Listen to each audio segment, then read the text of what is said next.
Bonjour à tous, ici Michel Dubord, golfeur professionnel enseignant. La capsule d'aujourd'hui consiste à travailler sur votre élan arrière. Étant donné que maintenant vous avez une solide fondation, vous êtes confortable avec votre prise, votre posture, le poids sur vos pieds, maintenant c'est le temps de passer à l'action. Ce que je vous suggère de faire, c'est de garder une tige au sol. Par la suite, vous allez approcher votre bâton le plus proche possible. En gardant les mêmes points de repère que vous avez établis dans votre fondation, dans l'établissement de votre fondation.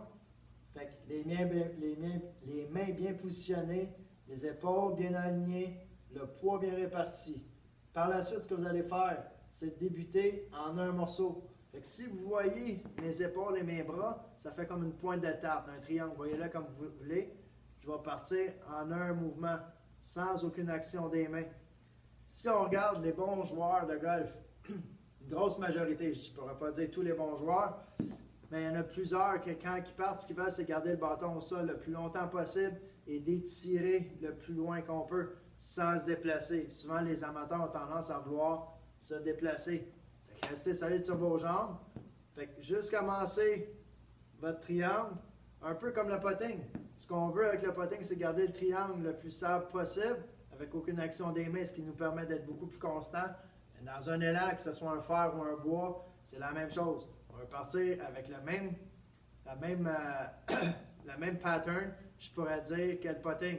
On garde le bâton au sol, on veut garder le bâton le plus loin possible, la tête de bâton le plus loin possible de notre corps. Alright?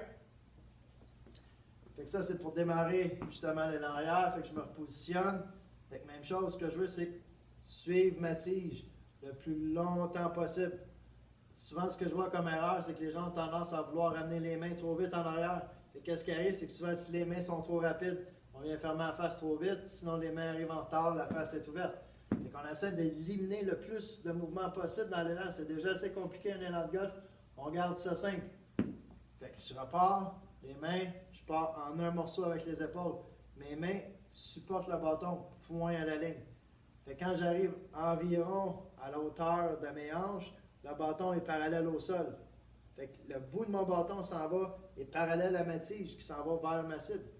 Par la suite, quand je suis rendu ici, je continue à tourner les épaules. Là, je peux arriver en haut. Là, en ce moment, je suis dans ma position de backswing. Alright? Je recommence. Une bonne prise. Mon bâton suit le sol le plus longtemps possible. Puis je vais garder la tête de mon bâton le plus loin possible de mon corps. Par la suite, je continue de tourner jusqu'à ce que mon bâton soit parallèle au sol. Quand il l'est, comme je disais tantôt, ma tige s'en va vers ma cible. Ma tige est parallèle à mon bâton au sol. Rendu ici, je tourne les épaules pour monter, pour finaliser mon élan arrière. Alright? D'un autre angle, souvent les gens disent qu'il ne faut pas que la tête tourne, il ne faut pas que ça bouge. C'est faux. Regardez les bons joueurs, la tête elle tourne. Encore là, à éviter les déplacements. Mais que la tête tourne autour de la colonne vertébrale, c'est tout à fait normal. Si je reviens à ma posture,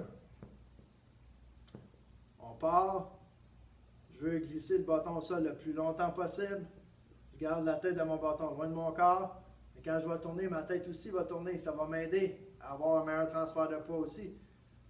Qu'est-ce que je veux, c'est de tourner. Quand mon bâton arrive parallèle au sol, comme ici, je continue de tourner. Ma tête elle tourne. Là, je sens que ma jambe droite est vraiment bien chargée pour ensuite pouvoir mieux décharger, ce qu'on parlera dans une prochaine vidéo. Alright? Je recommence. Ma posture, solide sur mes jambes. Ma prise, je suis à l'aise avec. Ma main gauche comme un marteau, ma main droite plus comme un stylo. Les épaules bien alignées. Quand je suis prêt à partir, je pars avec mes épaules en un morceau. Je garde la tête de mon bâton le plus proche possible du sol. Je l'étire le plus loin possible de mon corps. Je vais tranquillement, une étape à la fois, jusqu'à ce que mon bâton arrive parallèle au sol. Quand il arrive ici, je continue de tourner. J'amène mes mains 90 degrés ou mes pouces vers le ciel. Pensez à les pouces vers le ciel. Rendu ici, ma tête tourne légèrement. C'est normal. Ça va me permettre d'avoir une meilleure rotation d'épaule et d'avoir plus d'énergie sur ma jambe droite. Alright? Je vais vous laisser pratiquer votre élan arrière. Encore une fois, si vous avez besoin de leçons de golf, ça va me faire un grand plaisir de vous aider.